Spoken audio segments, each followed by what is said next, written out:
So no one told you life was gonna be this way. Your job's a joke, you broke, your love life's to your way.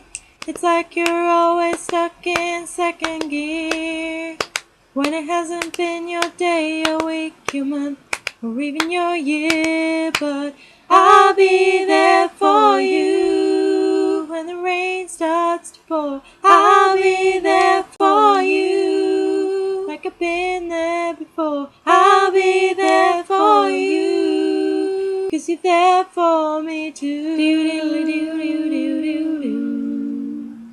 I am back from Paris and it was great, and expect a lot of blogs on the subject, because these blogs won't just be for my general audience. These blogs will mostly be for me and my friends to look back on as far as the trip goes and all that. And let's get this out the way first. No, these are not necessary. No, I did not get them in Paris. And yes, I am wearing them to show off to my friends, because I have Mickey Mouse ears and you don't. I'm sorry, they're my friends, I'm allowed to be mean to them. So our trip started when we arrived at Newcastle Airport 4 hours before our flight was due to depart, and sat ourselves down, or at least Charlotte was the first one to sit herself down, as I understand, because I was the last to arrive, in the disabled assistance area. And she kept wondering why people kept offering her a wheelchair, not noticing the fleet of wheelchairs behind her. And we ended up at one point sat in the departure lounge of Newcastle Airport reading. All four of us sat in a row. We had Maura reading Lustrum, Rachel reading Dora O'Brien, I think, Charlotte reading The Girl with the Dragon Tattoo, and me reading Flatland on my e-reader because I'm so geeky, gadgety, up to date, all of that shiz. And then, because we were still in tweeting range of internetness, I tweeted about this, and Newcastle Airport tweeted us back, saying, "The intellectuals' corner, perhaps?" or something along those lines. Which, by that point, it wasn't really. Maura had gone AWOL looking for sweets, then came back with the hilarious quote of, "I thought I smelled sushi, but I didn't. It was Burger King. I was very disappointed," which left me and Charlotte in stitches for a while.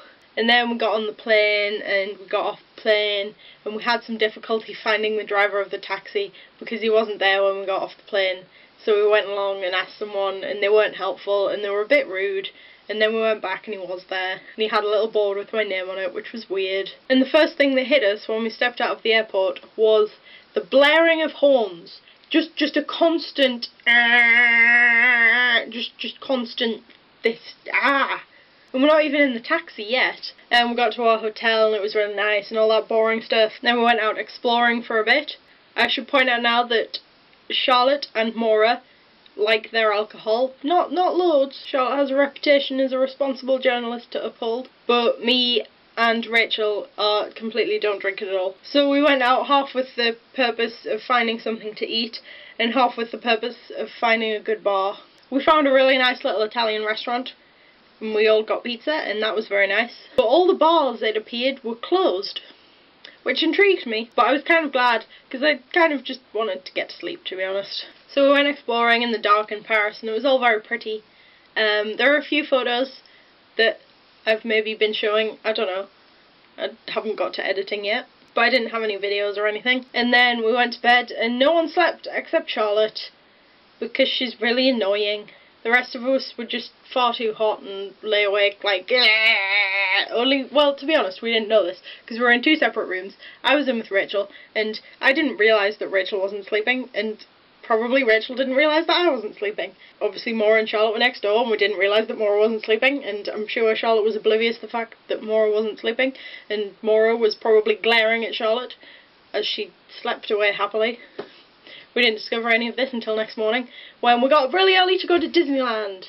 So that's what will be in the next episode of A.M.I.E.S, because I'm really cheesy, and despite the fact that I can't really sing, have come up with, yeah, the thing you saw at the beginning of this. So yeah, expect lots of these lots of footage from the days after. I'm going to hopefully be posting these regularly, maybe weekly-ish, but I don't know how many of them there'll be because I haven't looked at editing or anything yet.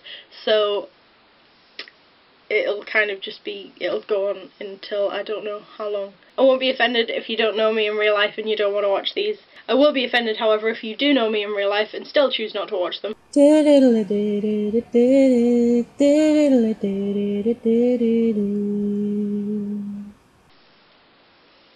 I'm really attached to these gloves. That hat not so much, it's a bit big, but I really like the gloves.